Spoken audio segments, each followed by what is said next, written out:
Hi guys, for today's video ay i-review ko po sa inyo ang repayment plan at loan term nitong Easy Loan. Kung totoo po ba itong ipinapakita nilang mga repayment plan sa kanilang ads. So bago ko po i-review sa inyo kung totoo po ba itong mga repayment plan na ipinapakita nila, ay syempre a-applyan ko muna at ipapakita ko po sa inyo ngayon actual ang aking pag-apply. So let's go!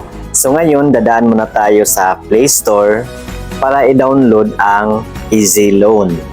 So i-search natin ngayon sa search bar ang Easy Loan. So ito po siya guys, i-click po natin ito. So ngayon i-install na natin. At ayan po, installed na po siya. So ngayon i-open na natin. At dahil bago pa lang po ako dito sa Easy Loan, itong sign up ang pipindutin ko. And then ilagay ko na ang aking active mobile number. And then pindutin ko itong gain code para ma-verify ang aking cellphone number. At ayan po, may na-receive na po akong verification code. At pagkatapos niyan, kahit anong number na lang ang nilagay ko dito sa PIC code. And then gumawa po ako ng password. Pagkatapos niyan, pinindot ko na itong sign up. And then, pwede nang gamitin yung ating mobile number at ang password para mag-sign in na po tayo. So, i-click na natin itong sign in. At ayan po, may nakalagay na po na credit limit mula 1,000 pesos hanggang 10,000 pesos. So, i-click na natin itong apply now. So, ito na po ang first page ng kanilang application form guys. Ang una nilang hingin ay ang ating basic information. So, i-click ko lang ito. So, ito na po ang mga basic information na hingin nila sa atin. Una po ay ang ating gender. Next po ay ang ating date of birth. Next po ay ang ating archipelagos. Next po kung anong region. Anong syudad. At kailangan pang ilagay ang ating home address. Next po ay ang ating address type. So, own ang pipiliin natin dito guys. Next po ang ating education situation. Kung ano ang natapos natin. So, university and above ang pinili ko. Next po ay ang ating marital status. So, ayan po, single po ang pinili ko. And then ang ating email address. Next po, hingin din nila ang ating backup phone number. At may tanong pa dito sa baba guys, do you own this phone?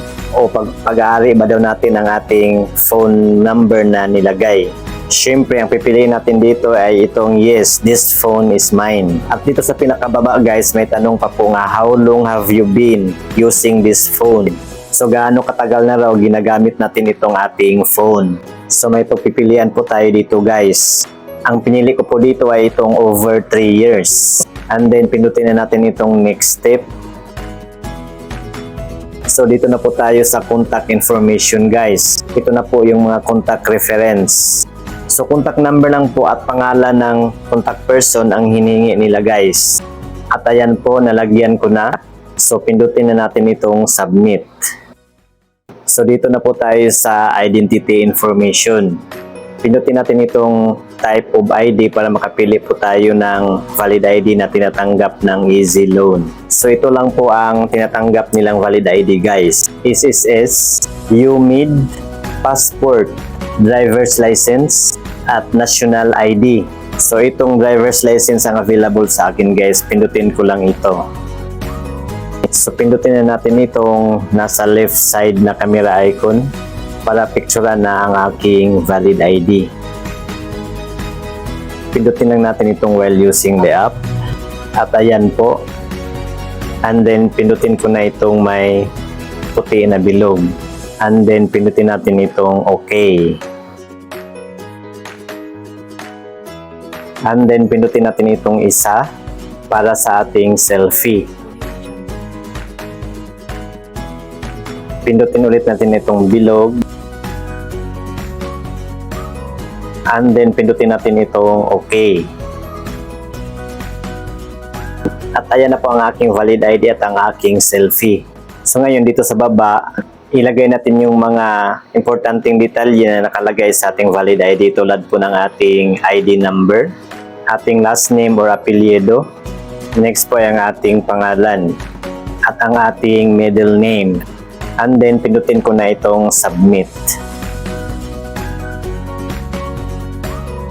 At may nag-pop up guys. Please confirm the ID number and name to avoid affecting the audit result. So, i-double check natin yung mga nilagay nating information guys. At kapag okay na, so i-click na natin itong yes.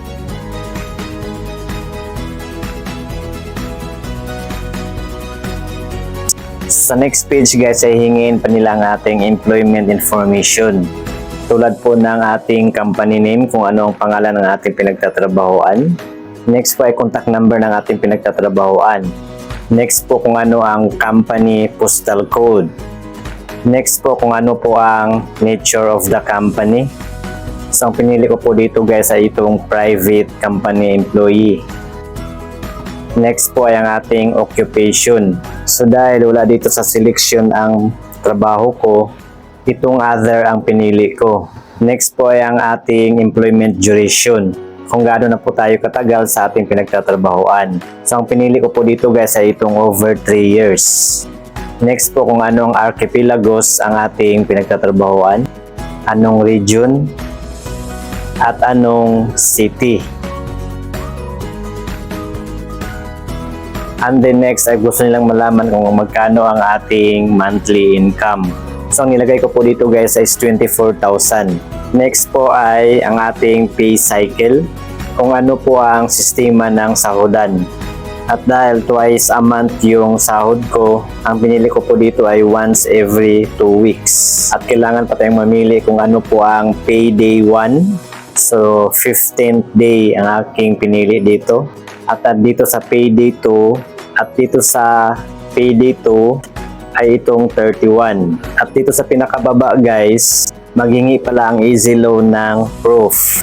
Tulad po ng ating company ID, kailangan nating picturean ang harap at likod.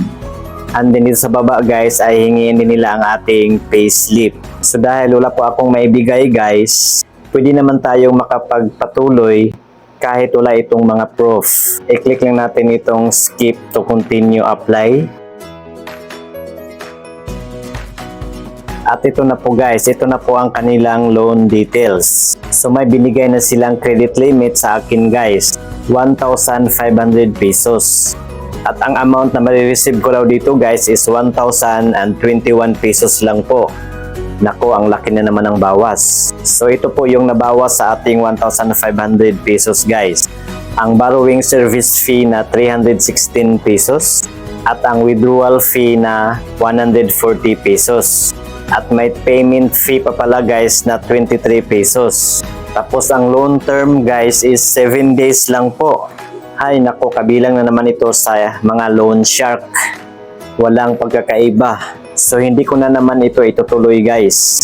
Buti na lang nagpapakita muna ng repayment plan bago mag-approve. Matino din konti ang loan app na ito guys. Yung iba kasi saka na natin makikita yung repayment plan kapag approve na ang ating application. Yung iba naman, saka na natin makikita ang repayment plan kapag na-disburse na yung pera sa ating account. So lagi po talaga tayong mag-iingat guys. Suriing mabuti ang mga ina-applyan natin. Huwag basta-bastang susugal. Dahil madami na ngayong mga online lending app na naglalabasan na nang-i-scam yung iba. So yun lang po guys. Don't forget to like and share this video para ma-aware din po ang iba. And don't forget to subscribe my YouTube channel or follow my Facebook page for more reviews sa mga naglalabasang ula ngayon. Maraming salamat sa panonood. God bless us all. Goodbye.